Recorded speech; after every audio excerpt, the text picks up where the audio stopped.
First, I ran into a woman and she pulled me aside, and a little bit older, and she said, my dad was a World War II vet. And she said, if he was here, he would tell you, don't let the bastards grind you down. You're big enough to stand on your own 2 feet. Now go and fight like hell.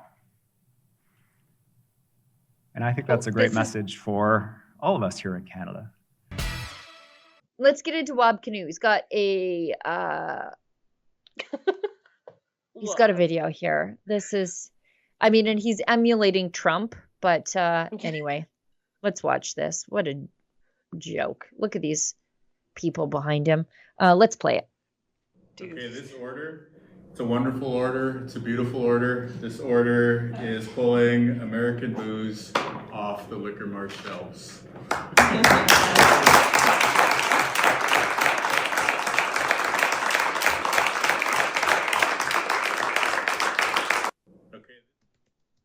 Okay, well, first of all, if he's trying to sink the American economy, starting with Manitoba's booze consumption is one way. But you know what else I noticed about that video, Sheila? You know what else I noticed?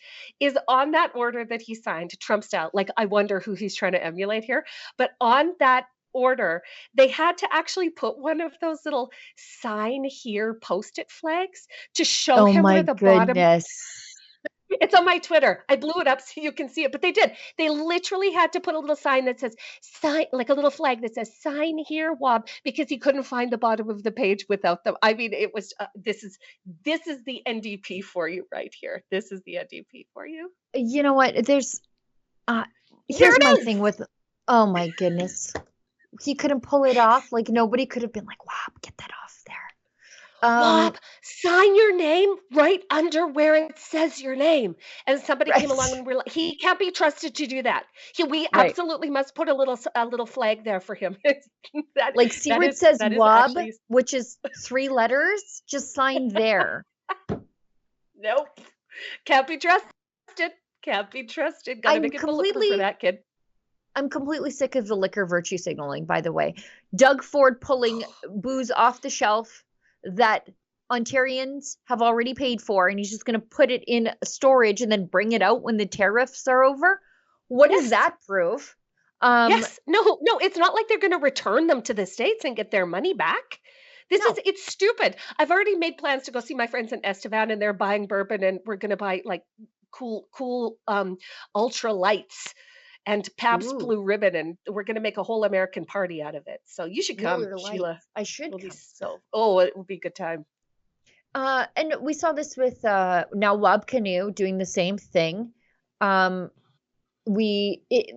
there's this like trend of the left to use liquor for some reason because they think that's like what regular people do is we just sit around and wonder what we're going to drink today.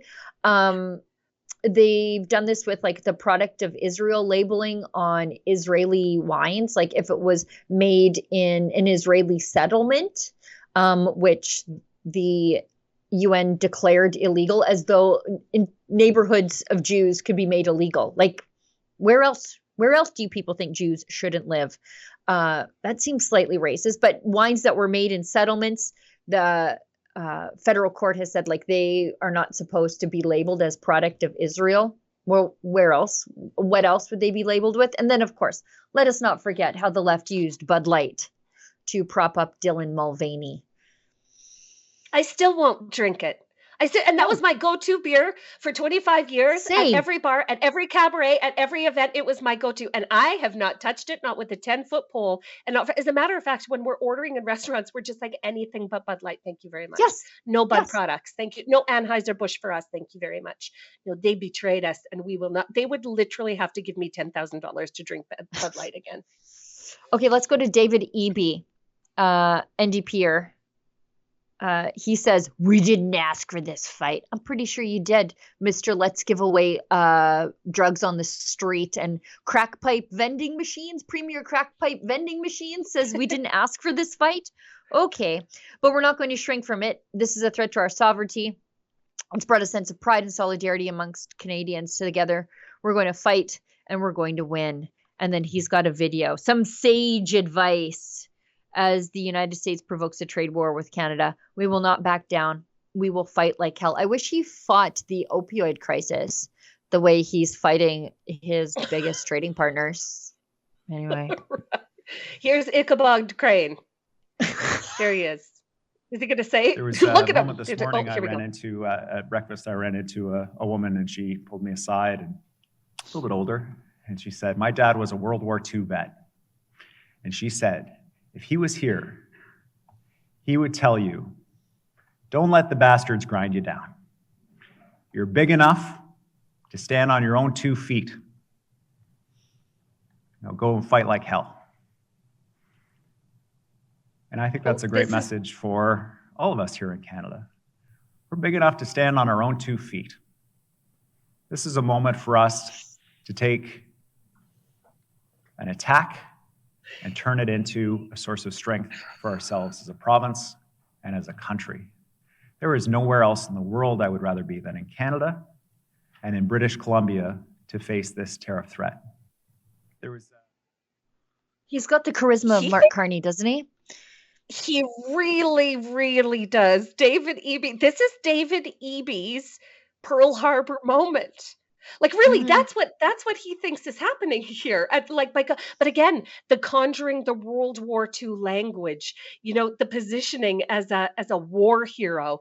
David Eby, you just announced retaliatory tariffs on red states only. There's only just like a country mile wide difference between what you're doing and World War II vets did. Like, please, sir, take your rickety frame and sit down for a quick sec. Thanks so much. It's just ridiculous. But like, I don't know how they elected him. He has zero charisma, and his economic policies and his track record are terrible. What's wrong with you, Vancouver? What is wrong with you? I feel like they're a little bit more colorful than what I looked at there, albeit misguided. But yes, could we stop with the World War II comparisons, s'il vous plaît? It harkens back to the COVID era, where people really thought that they were saving lives by following the lines on the grocery store. And it played into a certain kind of psyche, the kind of person who actually doesn't do much for their community, doesn't actually help people at all. But now, because they were following stupid rules, meaningless rules, they were able to claim that they were like akin to firefighters rushing into a burning building, right? Like, that's what the self-appointed virtue they gave themselves by doing literally nothing. Oh no, this is the new, it's only going to take 2 weeks to flatten the tariffs.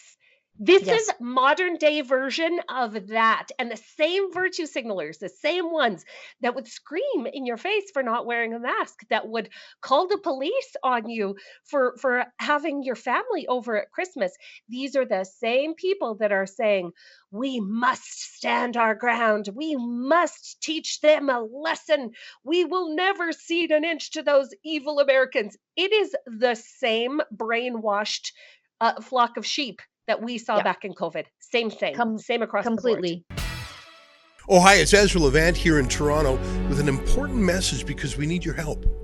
Independent journalism in Canada is under attack. Government censors, big tech deplatformers, and the dying legacy media are all working together to maintain exclusive control on the information you receive. They don't want you to hear other voices like ours, and they really don't want you to be informed and to think for yourself. That's why the work we do here at Rebel News is so important. Our on-the-ground reporting, independent news shows, and special content you won't find anywhere else. It's all designed to give you trustworthy information and alternative viewpoints so you can decide for yourself. We don't get government money, and we are not owned by some big global conglomerate. We're funded by people just like you, so please support independent journalism and help us continue our work by subscribing and becoming a Rebel News Plus member today, right here on the page. Go to rebelnewsplus.com.